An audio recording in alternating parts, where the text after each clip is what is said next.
സുരേഷ് ബാബുവിന് മറുപടിയുമായി Shafi Parambil M P. ഇങ്ങനെയുള്ള കാര്യങ്ങൾ പറഞ്ഞാണോ അടുത്ത തിരഞ്ഞെടുപ്പിനെ നേരിടുന്നതെന്ന കാര്യം CPM വ്യക്തമാക്കണം. ജനം തീരുമാനിക്കട്ടെ. ഇത് പറഞ്ഞാണോ CPM തിരഞ്ഞെടുപ്പിനെ നേരിടുന്നത്? തന്നെ വർഗീയവാദിയാക്കാനായിരുന്നു ആദ്യ ശ്രമം. ഇപ്പോൾ ഇതാണോ മുന്നോട്ട് വെക്കുന്നത്? 2026 തെരഞ്ഞെടുപ്പിൽ കോൺഗ്രസ് കൃത്യമായ പരിപാടികളാണ് മുന്നോട്ട് വെക്കുന്നത്. സർക്കാരിന്റെ നയപരിപാടികൾക്കെതിരെയാണ് കോൺഗ്രസ് പ്രചാരണം. എന്നാൽ രാഷ്ട്രീയം പറയാതെ വ്യക്തിപരമായ അധിക്ഷേപം പറയുകയാണോ CPM ചെയ്യുന്നതെന്ന് ഷാഫി ചോദിച്ചു.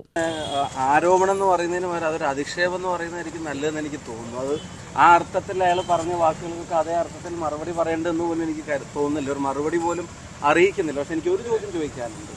ഇതാണോ CPMന്റെ 2026 തെരഞ്ഞെടുപ്പ് തന്ത്രം എന്നുള്ളത് അവരുടെ നേതാക്കന്മാർ വ്യക്തമാക്കണം. ഇതാണോ CPMന്റെ രാഷ്ട്രീയം? ഒരു ജില്ലാ സെക്രട്ടറിയെ കൊണ്ട് ഇങ്ങനെയൊക്കെ സംസാരിപ്പിക്കുക എന്നുള്ളതാണോ തെരഞ്ഞെടുപ്പിലേക്ക് CPM ഒരുക്കി വെക്കുന്ന മാനിഫെസ്റ്റോ? ഇതാണോ CPMന്റെ തെരഞ്ഞെടുപ്പ് പ്രകടന പത്രിക? ആലോചിച്ച് നോക്കണം. അതിന് CPM നേതൃത്വം മറുപടി പറയുന്നു. അവരുടെ സംസ്ഥാന സെക്രട്ടറിയും പാർട്ടി സെക്രട്ടറി MA ബേബി ഉൾപ്പെടെയുള്ള ആളുകൾ പറയണം, ഇങ്ങനെയാണോ തെരഞ്ഞെടുപ്പിലേക്ക് CPM പോകാൻ ആഗ്രഹിക്കുന്നത്? വേറൊന്നും പറയാനില്ലാഞ്ഞിട്ടാണോ? ജനങ്ങളുടെ മുമ്പിൽ വേറൊന്നും പറഞ്ഞ് പിടിച്ചേക്കാൻ പറ്റാഞ്ഞിട്ടാണോ?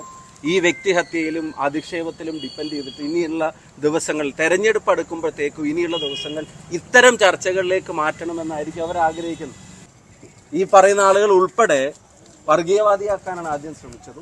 അതിനുള്ള വലിയ ശ്രമങ്ങൾ ഉണ്ടായിരുന്നു. ഇപ്പം അത് ഏശാഞ്ഞിട്ടാണ് വേറൊരു കാര്യം കൊണ്ട് വന്നിരിക്കുന്നത്. അപ്പം അതിനൊന്നും ആ വാക്ക് കൊണ്ടൊരു മറുപടി അറിയിക്കുന്നില്ല. മറിച്ച് ഈ ചോദ്യം ഞാൻ ചോദിക്കുന്നു, ഇതാണോ CPMന്റെ രാഷ്ട്രീയം? മരണപ്പെട്ട KPCC നേതാവ് PJ പൗലോസിന്റെ വീട്ടിലെത്തിയതായിരുന്നു ഷാഫി. അതേ ഭാഷയിൽ ഞാൻ മറുപടി പറയുന്നില്ല. മറുപടി പറയേണ്ടത് CPMന്റെ നേതൃത്വമാണ്.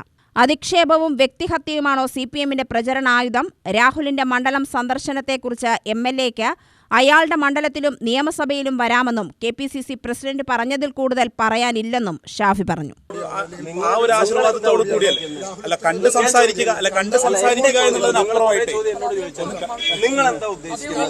മുഴുവൻ സമയവും കൂടെ ഉദ്ദേശിക്കുന്ന പിന്നെ ഇനി ഒരാൾ മിണ്ടാൻ പാടില്ല, ഇനി പോകാൻ പാടില്ല എന്നാണോ നിങ്ങൾ ഉദ്ദേശിക്കുന്നത്? അപ്പൊ അതിനുള്ള മറുപടി ഞാൻ പറഞ്ഞു. ആ ചോദ്യത്തിന്റെ മറുപടി KPCC പ്രസിഡന്റ് പറഞ്ഞു കഴിഞ്ഞതാണ്.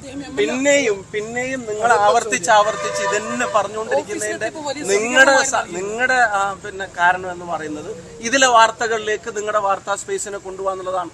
അതല്ലാതെ ഒരുപാട് കാര്യങ്ങൾ നടക്കുന്നുണ്ട്. അതുകൊണ്ട് KPCC പ്രസിഡന്റ് പറഞ്ഞതിൽ കൂടുതൽ ഞാൻ ഈ കാര്യത്തിൽ മുമ്പ് പ്രതികരിച്ചിട്ടുള്ളതാണ്. ഞാൻ വളരെ ക്ലിയർ ആയിട്ട് തന്നെ പറഞ്ഞിട്ടുള്ളതാണ്. KPCC പ്രസിഡന്റ് പറഞ്ഞതിൽ കൂടുതൽ ഒരു വാക്കും ഞാൻ അതിൽ കൂടുതലോ കുറവോ പറയാൻ ആഗ്രഹിക്കുന്നില്ല എന്നുള്ളത്. UTV news, Palakkad.